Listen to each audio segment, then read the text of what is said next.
कैसे साईं बाबा ने एक भक्त को उसको पहले सपने में दर्शन किए और फिर धीरे धीरे धीरे धीरे उसको शिरडी बुलाई लिया।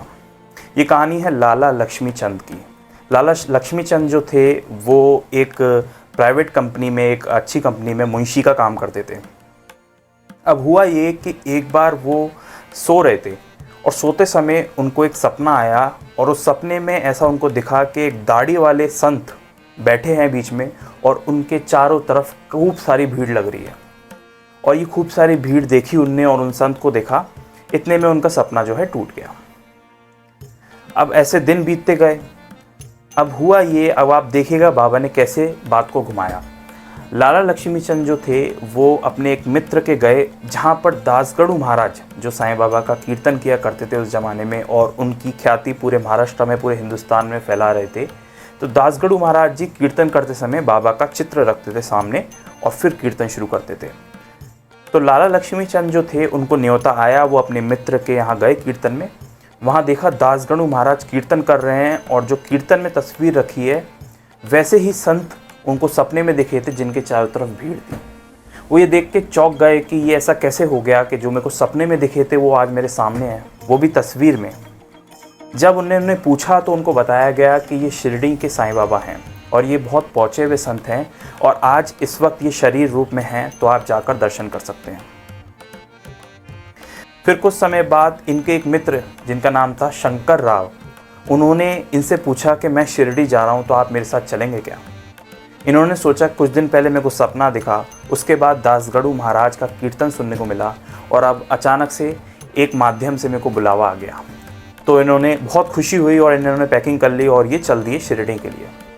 अब शिरडी में जाते जाते इन्होंने रेलगाड़ी में 4 यवन लोग जो थे बैठे हुए थे।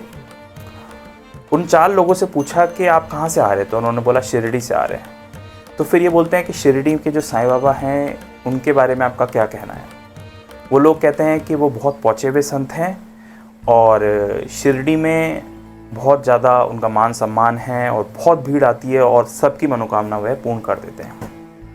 ये सुन के इनको और प्रसन्नता हुई क्योंकि स्टोरी बिल्डअप चल रही थी, शुरू से इनका मन कर रहा था और अब ये शिरडी जा रहे हैं और बाबा के बारे में पूछते जा रहे हैं।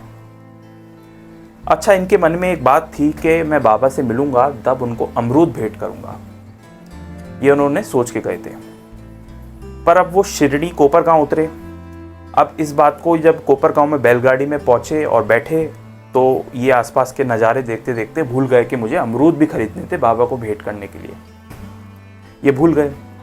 अब शिरडी आने ही वाला था, इतने में एक बुढ़ी औरत, एक वृद्ध महिला अपने हाथ में टोकरी लेके तांगे के पीछे दौड़ रही थी और उस टोकरी में अमरूद थे।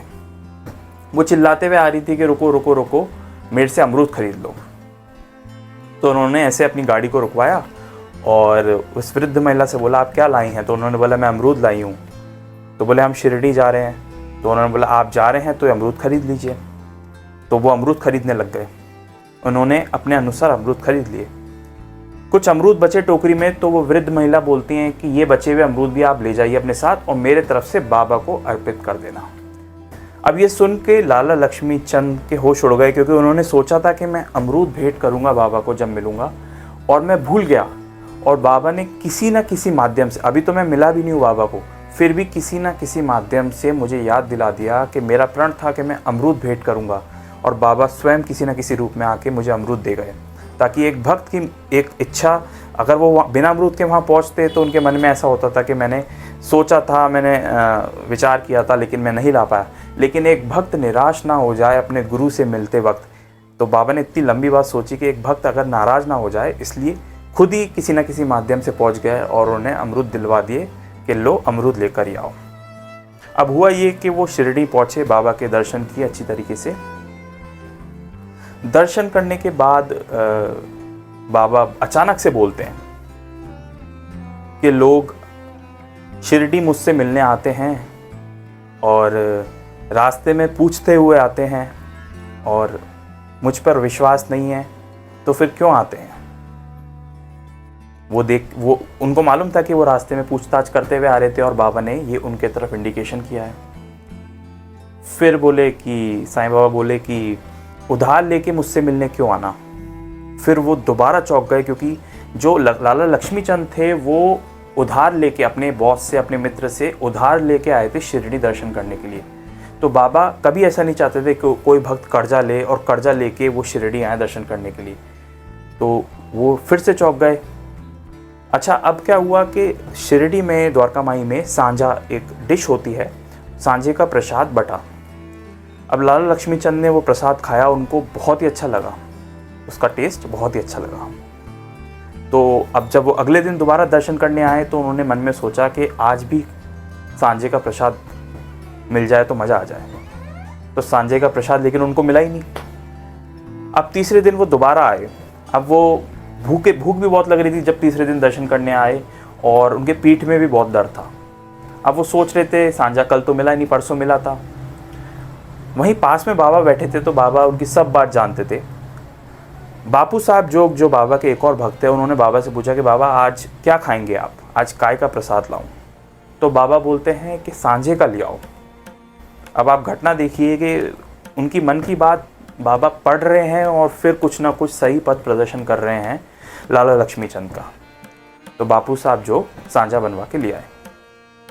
अब लाला लक्ष्मी चंद को बहुत भूख लग रही थी, वो सोच रहे थे कि सांझा मिलेगा कि नहीं मिलेगा। तो बाबा ने कहा लाला लक्ष्मी चंद से कि लाला ये लो और सांझे का प्रसाद खाओ, तुम्हें भूख लग रही है ना बहुत, और पीठ में भी बहुत दर्द है तुम्हारे, ये खाओ, अब सांझा ही तुम्हारी पीठ के दर्द की दवा बन जाएगा। ये सुनकर उनके होश उड़ गए, क्योंकि वो ये जानते थे कि बाबा पहुँचे हुए संत हैं, लेकिन साक्षात बाबा के सामने बैठना और जो भी उनके मन में विचार आ रहे थे बाबा उसका तुरंत उत्तर दे रहे थे और उसका सही डायरेक्शन में उनको लेकर जा रहे थे। तो वो खुश हुए, उन्हें सांझे का प्रसाद भी लिया। देखिए, ये जो कहानी है हमें बहुत कुछ सिखाती है। सिखाती ये है कि बाबा कभी भी अपनी शक्तियों का प्रदर्शन शो ऑफ करने के लिए दिखावा नहीं करते थे कि शो ऑफ कर रहे अपनी शक्तियों का, लेकिन वो किसी को कुछ एहसास, कुछ एक्सपीरियंस, कुछ दृश्य या फिर कुछ ऐसी बातें कहते थे, तब कहते थे कि जब उसका संदेह उसकी भक्ति के बीच में आ रहा हो। तो उसके संदेह को हटाने के लिए, ताकि उसकी भक्ति और ज़्यादा दृढ़ हो जाए बाबा पे, उसका जो संशय है, जो डाउट्स हैं वो ख़त्म हो जाए, उसको ख़त्म करने के लिए बाबा कुछ ऐसी बातें कहते थे जिससे उसको लगे कि बाबा ने उसकी मन की बात पढ़ ली, या फिर उसके गुरु के दर्शन बाबा में हो जाते थे। तो बाबा तब उन चीज़ों का इस्तेमाल करते थे। लेकिन बाबा ने कभी भी शो ऑफ करने के लिए, कि दिखावा करने के लिए अपनी शक्तियों का इस्तेमाल कभी भी नहीं किया, क्योंकि वो जानते थे वो सिद्ध पुरुष थे, उनके पास सारी सिद्धियाँ थी और वो ईश्वर में लीन हो चुके थे, ईश्वर से एक हो चुके थे।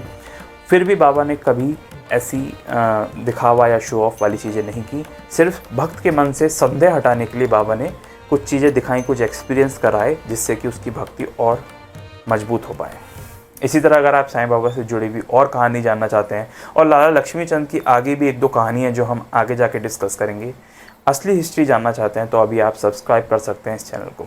जय साईं राम।